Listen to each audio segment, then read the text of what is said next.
C'est bien les gars. C'est bien, c'est bien, c'est bien, c'est bien. Nickel, nickel, nickel. Encore les gars. Super, fluide. Voilà. Et l'attitude? Yes. Ludo, je viens de voir à ton tour. Montre-moi. Yes, t'as bien bossé toi. T'as bien compris la dernière fois le cours sur le bras là. T'avais bien compris. Vas-y. Sublime, sublime. Eh les gars, champion du monde hein, cette année. Hein. Comme d'hab. Hein. Allez, prenez 5 minutes. Vous êtes au top. Je les adore. Ils sont sublimes. Ah, le dab, j'adore ce pas de danse. Parce que oui, maintenant le dab, c'est un pas de danse, hein. C'est plus dab, distributeur automatique de billets. Voilà, une bonne vanne pour commencer. Alors le dab, je le vois partout en ce moment. Moi-même, je me suis fait piéger et je me suis retrouvé à dabber en soirée comme une brute. L'origine du dab. Bon, déjà, aucun rapport avec un salut nazi chelou. Non, non, beaucoup mieux que ça, hein, c'est un rapport avec la drogue. Voilà, beaucoup mieux, je vous l'avais dit. Tout dab en anglais signifie entre autres tamponner l'huile. Chelou, mais pas tant que ça finalement. Car dab est un mot d'argot qui fait référence à une manière de consommer de la drogue. Le dabbing, c'est fumer de l'huile de cannabis après avoir transformé la résine en un liquide ressemblant à du miel à l'aide de butane. Voilà, parfait, j'ai l'impression d'être dans un épisode de Breaking Dab. Oh,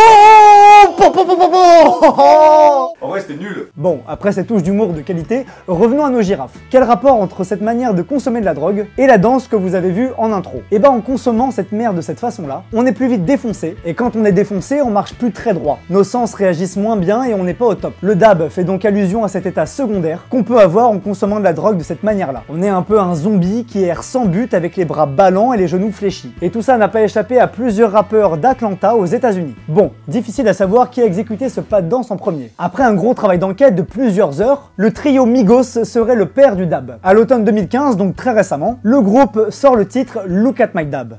Look at my dab. Look at my dab. Look at my dab. Ce pas de danse plutôt simple à réaliser devient alors viral. Rihanna, Jay-Z, Kendrick Lamar, Tom Hanks et même Hillary Clinton s'y mettent. Et c'est pas tout, les sportifs aussi. Le quarterback Cam Newton lance le mouvement chez les sportifs, suivi de près par LeBron James, le basketteur. Et en Europe, l'égérie numéro 1 du dab vient de chez nous. Cocorico, Paul Pogba, milieu de terrain de l'équipe de France, dab quasiment à chaque fois qu'il marque un but. Tu vois, lui aussi c'était mon élève et il a dépassé le maître, faut le dire. Le gars s'était même fait une coiffure avec le mot dab. Faudra que je tente ce truc là. Et vous le savez, je joue aussi beaucoup à Mario Kart avec mes collègues du tatou. Et on s'est rendu compte de quelque chose, Donkey Kong dab. La preuve en images.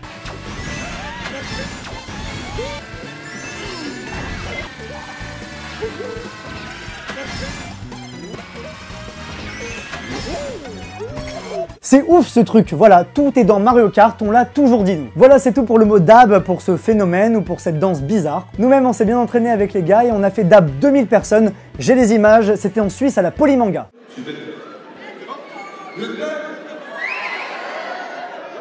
Allez, et c'est magique. Merci beaucoup. Merci. Magnifique, de l'art. Tout simplement. Et peut-être bientôt un autre pas de danse viendra le remplacer. En attendant, envoyez-moi en vidéo vos meilleurs dabs sur Twitter, Facebook ou Snapchat. Ça nous fera rire et je suis sûr qu'il y a des génies du dab parmi vous et peut-être que certains d'entre vous pourront rentrer dans mon académie. Je vous fais une bise et je vous retrouve lundi prochain pour un nouveau mot du futur.